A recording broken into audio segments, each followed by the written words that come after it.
Hey, welcome to the Strong Roots podcast. My name is Kristin Hill, and we are so excited that you're tuning in today.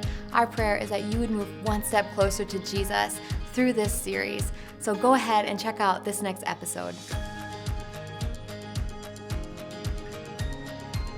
Hey, Strong Roots podcast. It is so good to have you guys join with us. And obviously, I'm a guest host. My name's John. I'm the pastor at First.church, which is the church that hosts this podcast. And normally this is led by a woman named Kristin Hill, who is my wife. But today, Kristin is the guest. And so I get to do the interviewing. And there is nothing more appropriate for us to interview Kristin on than sharing our faith. And Kristin is, I think, the greatest evangelist of her entire generation. And she is truly a transformational leader in this field. I wish that churches and Christians around the world could come and learn from what she has to offer here. And I really think she's just the very best at this. And the first question that I really want to ask is, what kind of fulfillment, is there blessing in this for you? In sharing my faith? Yeah.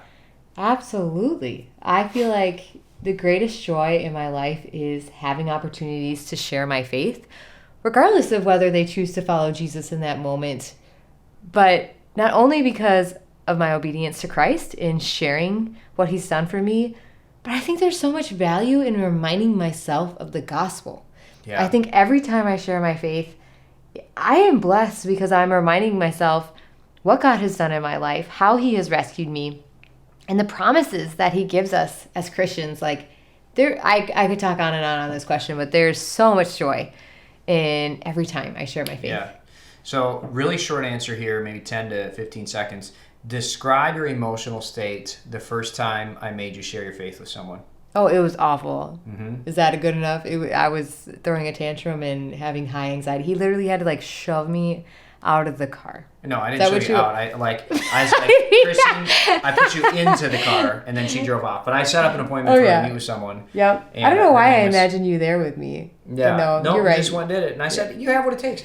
And, you're a captivating person. So, and I don't think that you have to be captivating. She chooses to be a captivating person. And everybody can be if they want to be. I was terrified. Yeah. Describe your emotional state now before you have a gospel conversation with someone. Emotional state. How do you feel? What does it feel inside as you get ready to share your faith with someone?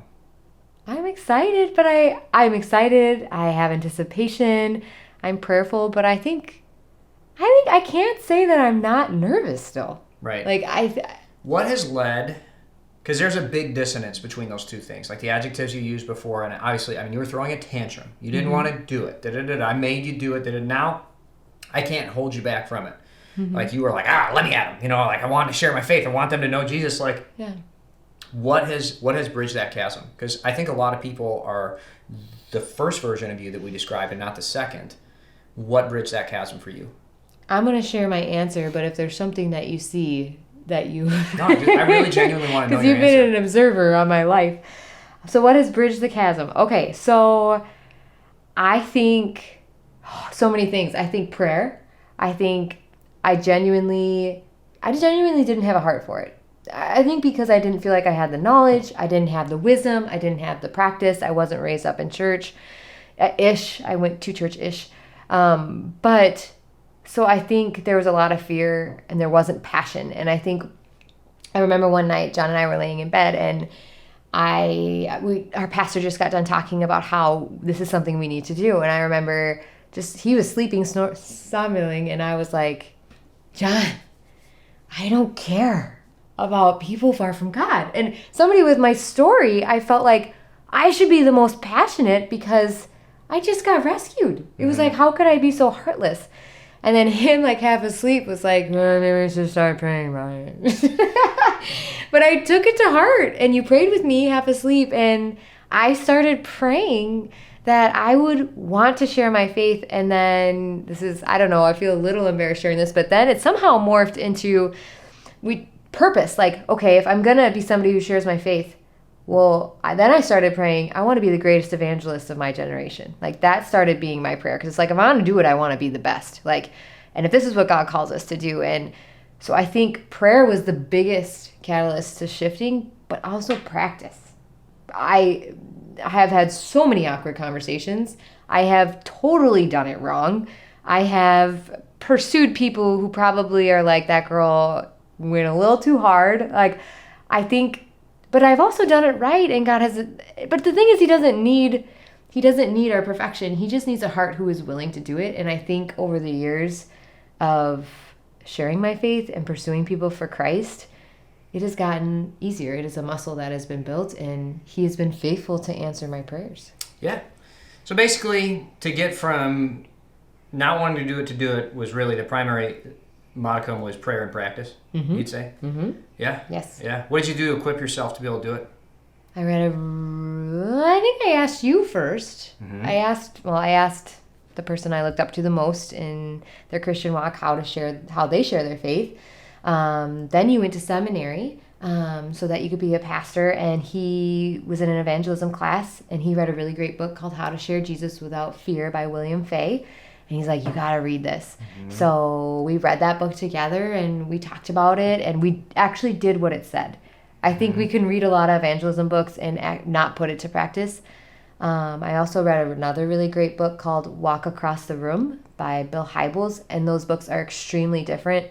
How to Share Your Faith Without Fear is very practical, and if you're somebody like me who's like, I wouldn't even have the slightest clue on how to do it, that was a great read. But then Bill Hybels' Walk Across the Room was just how to be relational, how to just be friends with people who don't look like you, act like you, or talk like you, how to take opportunities to be resource providers. So I think learning about it and then actually living it out and taking advantage of the opportunities God gives us opportunities to share our faith every single day. Mm-hmm. Whether it's a smile, whether it's, praying with somebody who tells you a need. And instead of being like, I will pray for you, actually praying for them in the moment. I mean, I could go on, but there are so many ways that we can plant seeds of faith and move someone one step closer in our everyday lives. Perfect example of what she just said, because I know a lot of us are like, well, that doesn't happen every day.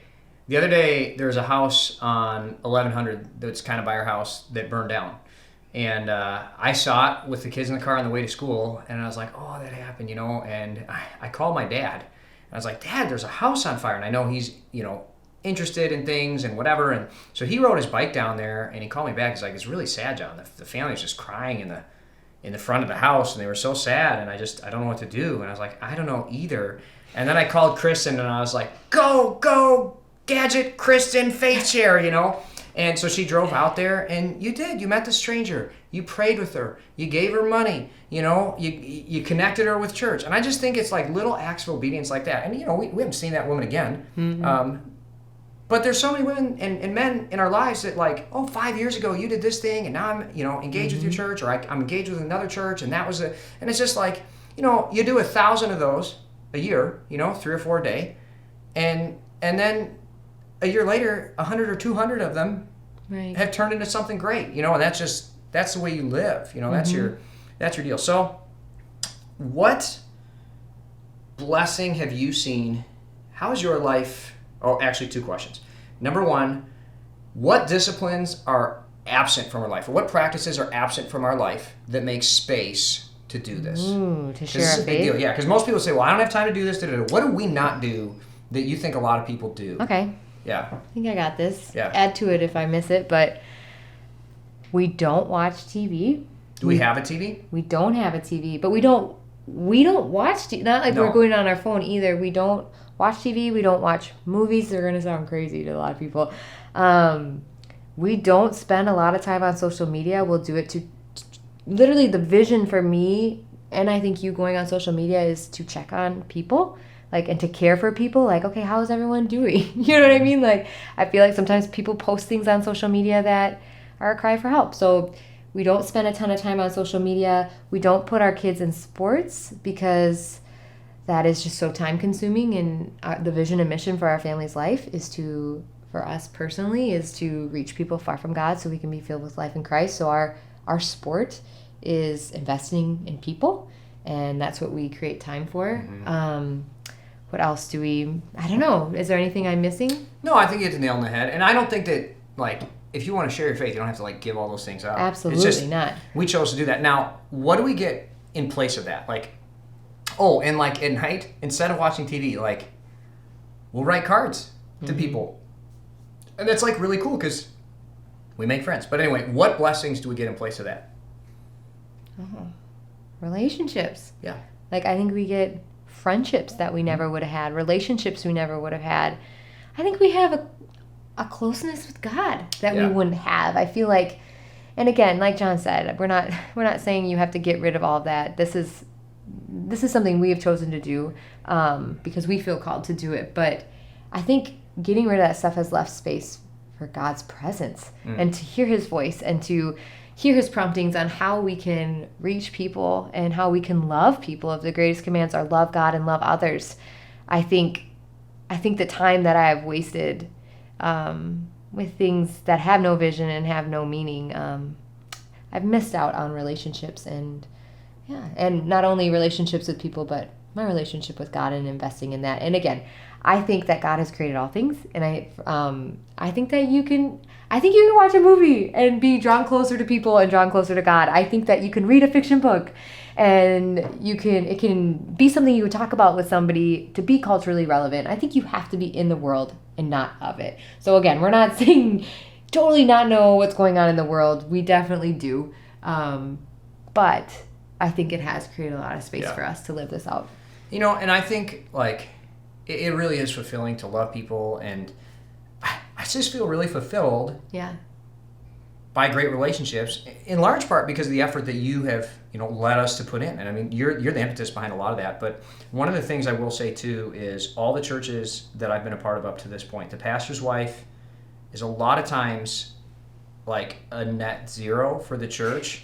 Like either she is like look at me whatever, or like just not involved at all, or embittered or whatever. And that's not all pastors' wives at all. But I don't think that a pastor's wife automatically is part of the heart of the church. And one thing people say is like, because you'll show up in the lobbies and there's like a bunch of people who are excited to see you and talk to you. And that's not because she's a pastor's wife. That's because she loves people all week, and I think that the blessing, and people are like, it's so many people just love Kristin, and they just do because she smiles. It's not because she smiles. It's because all week you've been loving people and you pour into people and whatever, and they come and they're overflowing back into you and back into our life. And it's just such a blessing because what you sow is what you reap, relationally. And I think that's such a big deal. I think that's so, so important. I want people to know, like, what you get isn't because, it's because Kristin's Kristin. It's because of the position she has. She's John's wife, or it's because of whatever. It's just because she has a big smile.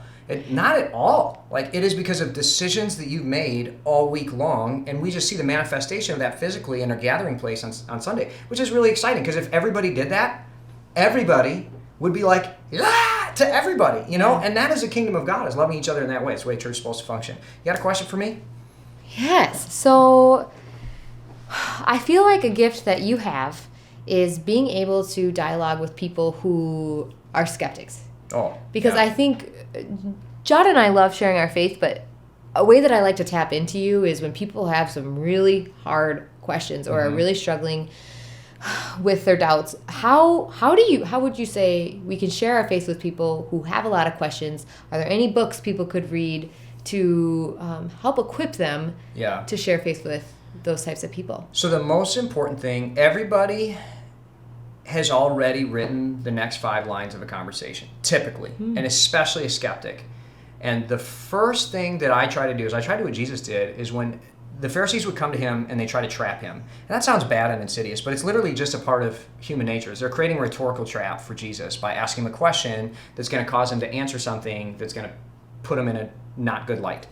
And what Jesus always did was he would take control of the narrative by asking a question in return, right? And the number one thing, atheists are going to come to you, or a skeptic's going to come to you, or, somebody who's woke and progressive is going to come to you, and they're essentially going to say, Christianity doesn't make sense, or Christianity is, racist, or whatever, nonsense that they're going to ask, right? And what I always remind myself is, I don't know everything, but I saw it for a few, like I categorize, there's atheists that are not searching, that just want to hurt Christianity. There's genuine seekers, and then there's liberal woke people. And in general, like, I have a few good answers that flip the script for each of those categories. Does that make sense? And it's been really helpful for me, for atheists and seekers. Really, the big thing is, hey, something doesn't come from nothing, and intelligent design doesn't come from no intelligence. And before we engage with anything regarding the supernatural of Christianity, I would genuinely like to hear what your answer is for that. Right. And immediately they have to admit, I believe in the supernatural, that something can come from nothing. And so my ultimate belief system is based on faith and really superstition, because all the evidence we have would indicate that something did come from something.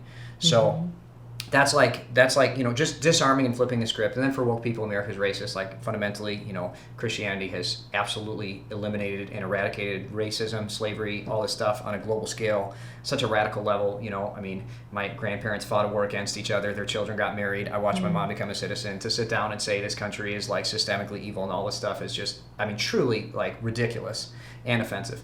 But yeah, like, those are the conversations that you have where you just have a few good answers, and then immediately they're like off balance, and you can have the conversation. But again, don't let them dictate the script, because their story was already written before they started asking questions. And so you don't want to let them write the story that they already wrote. You have to change it. Is that helpful? Yes, I think that's super helpful. Well, I'm supposed to be ending this because I went too far. My answer went like minutes too long. Kristin, you killed it. Thank you for hosting the Strong Roots podcast. I think that this is a really great experience for us midweek. I know I'm grateful for it. I hope you are too. Kristin and David Sanders, our production and technical director, do such a great job, and they put so much time into this, and so does Nina Kokot. So anyway, on behalf of the whole church, thanks for tuning in. We'll catch you next week on Strong Roots.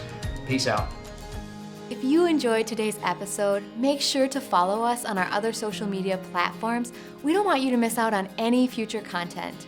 Thank you so much again, guys. I hope you have a great day. And I want you to know I am personally praying that your roots stay strong.